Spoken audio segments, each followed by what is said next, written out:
APOSS intermediate రసాయన శాస్త్రం కెమిస్ట్రీలో ఒక ఇంపార్టెంట్ ప్రశ్న గురించి ఈ వీడియోలో తెలుసుకుందాం.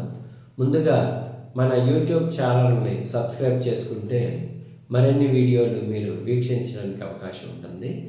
ఈరోజు టాపిక్ ఓజోన్ పొర రంధ్రం పడటం వల్ల, ఓజోన్ పొరకి రంధ్రం పడటం వల్ల మనకి లాభ నష్టాల గురించి చర్చించుకుందాం. ఈరోజు మనకి భూమిపై వాతావరణ కాలుష్యం వల్ల పైన ఓజోన్ పొర దెబ్బతిని చిన్న చిన్న రంధ్రాలుగా ఏర్పడి సూర్యకాంతి డైరెక్ట్గా అంతకుముందు రంధ్రం పడకముందు ఓజోన్ పొర దాన్ని ఆపుదల చేసి కొంత వేడిని తగ్గిస్తుంది.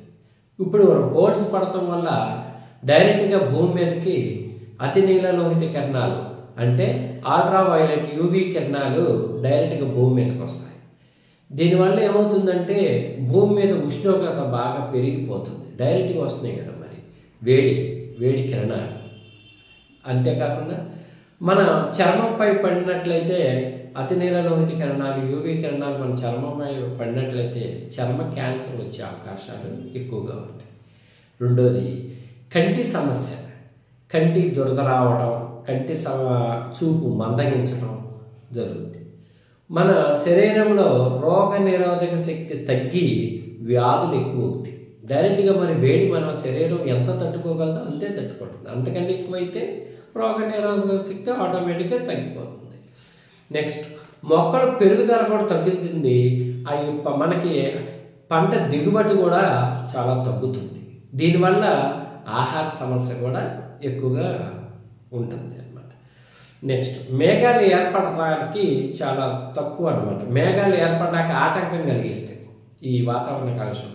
దీనివల్ల వర్షాలు కూడా తగ్గుతుంది, పంట దిగుబడి మళ్ళీ క్రమేపీ మళ్ళీ తగ్గుతుంది.